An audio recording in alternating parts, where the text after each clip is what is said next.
બાળકની ભાજી ખવડાવી ને 9મા દિવસે પૂછ્યું, એ જમાઈલા હું બનાવું? પછી તો મેં કહી દીધું, ખેતર બતાવી દો, એ હું જાતે ચરી લઈશ.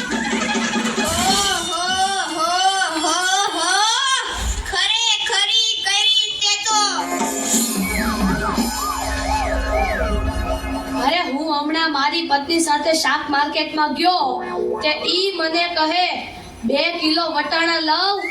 મેં કીધું લઈ લે, એમાં હું પૂછવાનું હોય?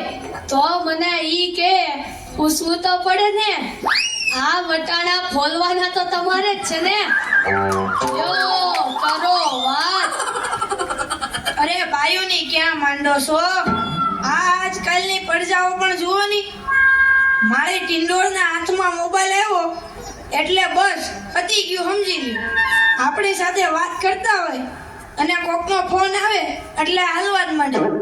એલા આપણે કાંઈ ખેતરના ઉભેલા ઝાડિયા છીએ? એને મન તો આપણે એવા જ હોય. એને તો મોબાઈલ આવ્યો એટલે કરલો દુનિયા મુઠ્ઠી મેં. ધીરુભાઈ અંબાણી જોઈ લ્યો. એમાં આ જીઓ આવ્યો ત્યારથી છોકરાઓ તો આપણો જીવ લઈ ગયા છે. અરે એનું નામ જીઓ નહીં પણ મરો એવું રાખવું જોઈતું તું. એ મોબાઈલ આવ્યો એટલે કેમેરો ગયો. એ મોબાઈલ આવ્યો એટલે ઘડિયાળ ગઈ. એ મોબાઈલ આવ્યો એટલે બેટરી ગઈ. મોબાઈલ આવ્યો એટલે ટપાલ ગઈ. મોબાઈલ આવ્યો એટલે કોમ્પ્યુટર ગયું. મોબાઈલ આવ્યો એટલે નિરાત ગઈ. અને એમાંય જો આપણો મોબાઈલ આપણી ઘરવાળીના હાથમાં આવ્યો તો આપણે ક્યાં? એલા આ જીઓ ઉપરથી યાદ આવ્યું, તમને ખબર છે હમણાં સુધી પછી પૈસા હાલતા હતા ઈ કોણે બંધ કરાવે? ઈ ખબર છે તમને? કોઈને નથી ખબર ને? સરકારે બંધ કરાવ્યા. બીજું કોણ કરે? એ નહીં, ઈ પછી પૈસા એટલે પાવલી. ઈ પાવલી આ જીઓ વાળા મુકેશ અંબાણીએ બંધ કરાવી. એ કેવી રીતે? જો હું કહું, મુકેશ અંબાણીના લગ્ન થતા હતા ઈ વખતે આ પાવલી એટલે ઘણા બધા પૈસા કહેવાય. તે ગોળ મહારાજ ઘડીએ ને ઘડીએ કીધા કરે, પાણીની ચમચી ભરો ને મૂકો પાવલી. ગણપતિ પૂજન કરાવે ને કે મૂકો પાવલી. એક ફેરો ફરે ને કહે મૂકો પાવલી. બીજો ફેરો ફરે અને કે મૂકો પાવલી. તેલા મુકેશને એટલી ખીચડી કે આખો દેશ મને મુકેશ અંબાણી કહે છે ને આ ગોળ મહારાજ મૂકો પાવલી કરે છે. મોટું થઈને આ પાવલી બંધ ન કરાવું તો મારું નામ મુકેશ અંબાણી નહીં. અને જુઓ એને બંધ કરાવી કે નહીં.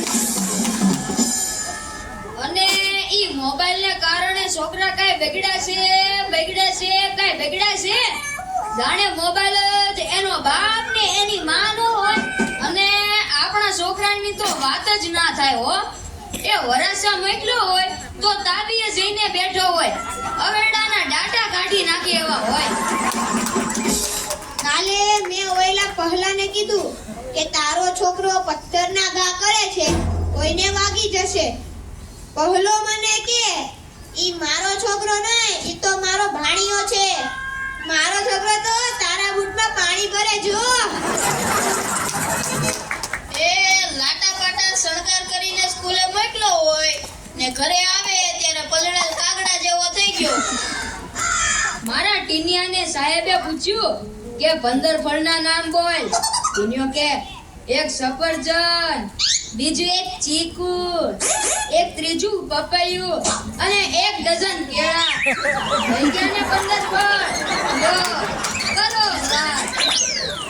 અરે આપણા છોકરાની વાત મૂકો તડકે, આપણી જ વાત કરો ને.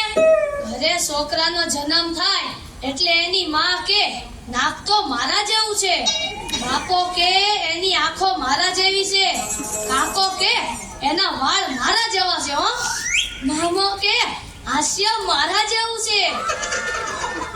એ છોકરો મોટો થઈને જ્યારે ના કરવાનું કરે ત્યારે બધાય કે ખબર નહીં આ હરામખોર કોના જેવો છે. જય